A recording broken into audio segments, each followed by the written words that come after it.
Hi. Hi, I'm Alex. Nice to meet you. Thanks for coming in. Did you find everything? Did you find it okay? Yes, I did. It was a really easy drive here. That's great. Well, let's just get started then. Do you mind telling me a little bit about yourself? Yeah. Well, I am currently a marketing student at Concordia University, Wisconsin, and I am minoring in theater. And what I really am passionate about is talking to people and getting to know people and just making people's society in general, like making an impact and leaving my mark on the world. So what that basically means for me is I really like to reach out and talk to get out of my comfort zone and do things that are a little bit different than other people would usually do, and that's something that I'm really passionate about. That's great. So could you tell me why you were interested in working for this company specifically? Well, part of working with like theater is a lot of musicians and a lot of musical type things, Right. and I'm really passionate about music and just how it affects people. So I thought that this Warner Brother music company would be an amazing like way to get that music into my like regular everyday life. Yeah, well, your theater background is definitely good for this position.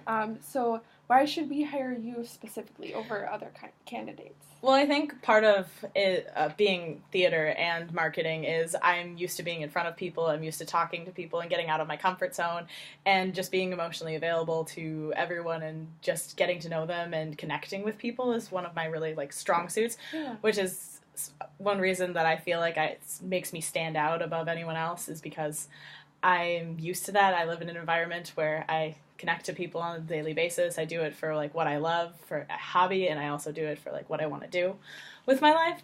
So that's one thing that like makes me stand out from everyone else. Yeah.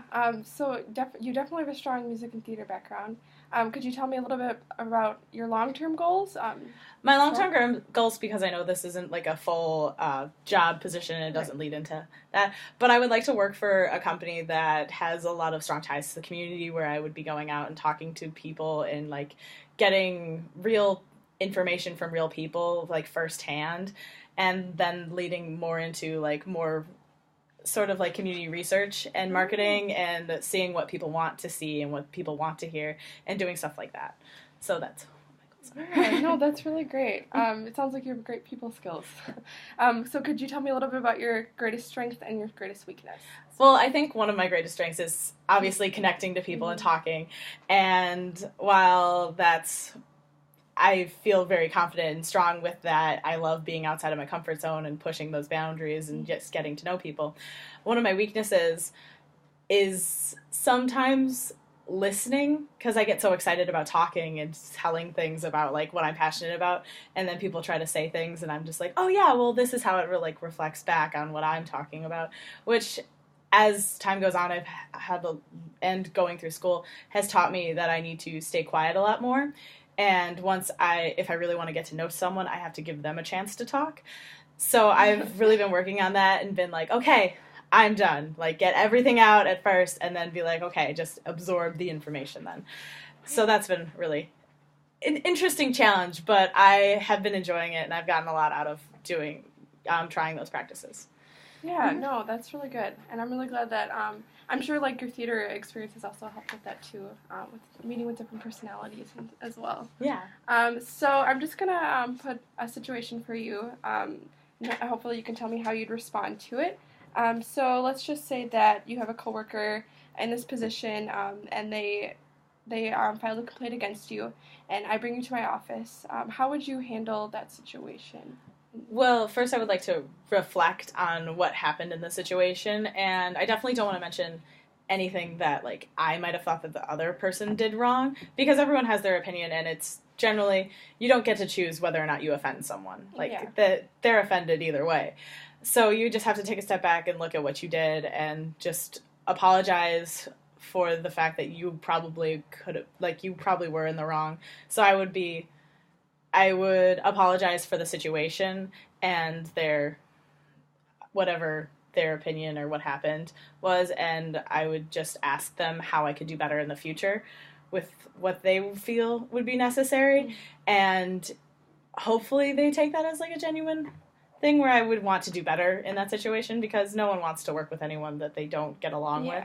So I would just hope that they would get through it with me. Yeah. And just for your reference too, we do back our interns. We do understand that there is a learning curve and that you can't know everything, and so we do understand that when we bring in our interns as well.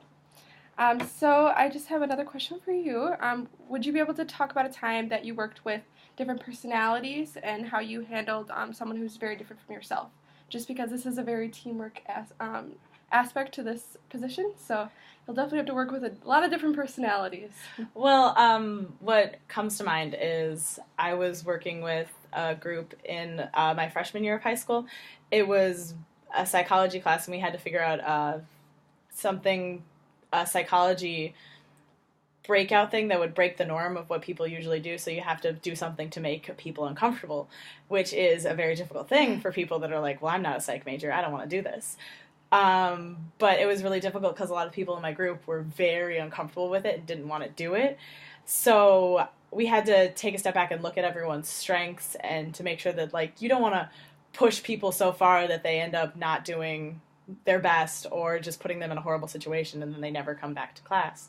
So what we ended up doing was we talked it through, and we would have one of the more quiet girls, she did not want to, what we chose to do was hand-holding with strangers, where you feel like walking, you know that weird thing that people do sometimes where you, like, touch hands when you're walking? Yeah. That's kind of what we did, where we would, like, touch hands once, and then we would touch hands again and, like, grab and, like, hold hands and see, like, the other person's reaction. And she was a phenomenal observer, and she noticed a lot more things that, like, a lot of people didn't know. And it was an interesting concept because she didn't necessarily get to, like, participate in the experiment, but she had found value into, like, watching it and seeing it, where she was still kind of pushed out of the comfort zone because she was, like, we were walking towards her, and so she saw, like, all of our faces and how, like, awkward it was when the person realized that was like, someone's touching me, this is weird. So it was an interesting experience, but I feel like she got a lot out of it, and that, like, my entire group ended up getting a lot out of it, of what we were doing. So it was a lot of fun, but it was very awkward and difficult to, like, work through. Yeah, no, I'm sure. So then, going off of that teamwork aspect, would you be able to tell me about an experience working on a team and what your role is on a team usually? Generally on a team, I have more of a leadership role because I don't necessarily, like, feel the need to take charge, but I feel very comfortable in doing that. And I feel like the way how I feel comfortable taking the lead and taking charge in these situations helps other people feel a lot more comfortable. Okay. So I get the best out of who I work with because they feel comfortable working with me. And so when we, like, do projects, I like to evaluate and say, like, what does everyone feel they're best at? Because you want the best people for the best jobs. I feel like I'm the best at presenting and talking. So if that's an aspect of it, I like to take the lead on that. If people feel like they're really strong paper writers, I say, like, hey, let's go, let's do this. Why don't you guys work together on this, and we'll send in some information. Like, I also like researching and, like, looking up stuff and finding interesting facts. So we'll also do those things where we, like, look at that stuff and highlight what we think is important to, like, add. And so we give it that, and we all work on the sources together, because that's a little bit more difficult to, like, separate and have one person be like, you can only find these sources. So that's what my role in a group project kind of is. Yeah. Mm-hmm. So I guess since you have a lot of leadership roles in different groups, could you tell me about a time you needed to get information out of someone who wasn't very responsive, and what did you do to handle it and get what you needed? Well, one of the things that ends up happening a lot of times on my college campus is the fact that we don't get reception in a lot of places, and the internet's kind of shoddy a lot of times, which is pretty common in a lot of different colleges, which has... I don't want to say that it sometimes can be annoying, but I will try the first, most common, like, most respectful, like, I'll send them an email, and if they don't get back to me in, like, 2 or 3 days, and I need the information from them, I'll usually be like, hey, send them a text, and if they don't answer that, almost always, like, group projects, I'm friends with them on Facebook, so I'll message them on Facebook and be like, hey, I don't know if you've seen any of the other things, but I really need an answer on this. Just like a quick response would be great. Thank you. If not, I'll try and find you in your office, because a lot of our professors have office hours. It's a little different when you have classmates, but it's a system, and you gotta get what you need sometimes. Yeah, no, and I'm sure it is challenging, especially with the Wi-Fi, and it's easy to get frustrated, but it's good that that's how you handle it. Yeah, I mean, there's no point in getting, like, too flustered about it, because everyone has lives. It gets in the way all the time. Well, that's all the media questions I have for you. Do you have any questions for me? Yeah, well, a lot of what the job description said was about, like, club promoting and musicians, and I know a lot of those gigs are at night, and like, what's the whole kind of, would I work a full 8 hours during the day and then go to, like, this club promotion thing at night? Or is there, like, a system where I would go to one and then I would go to work the next morning and then, like, have kind of, like, a rehash, like, of what happened? Right. So I guess right now, since you are an intern, you'll be assigned to a team. So you will have the 9 to 5 typical hours. And then depending on the week and what assignment you have or what project you're working on, you will go out into the community, go to different clubs and different promotional things for that. So for the majority, I'd say it's about 60-40, so 60% in the office, 40% out. So it'll be a balance. You won't have to work 8 hours and then go right out. So usually we'll have those promotions on the weekend, so you might not have to come into the office on Friday. Or maybe you'll just have to come in for a couple hours. So there is a balance. We don't make you work more than 8 to 12 hours. Well, that makes sense. Thank you.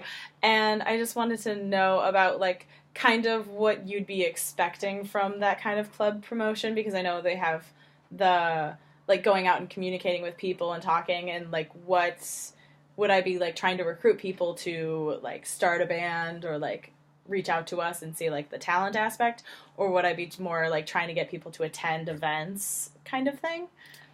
So that's something that's will be decided when we hire on an intern. We'll usually have a project, and then we'll break it down to the different steps. So you may be doing different things like recruiting specifically, and then you'll spend a month just working on recruiting, and then you also may have different roles. We like to have a lot of different roles, and each of our employees kind of puts on different hats.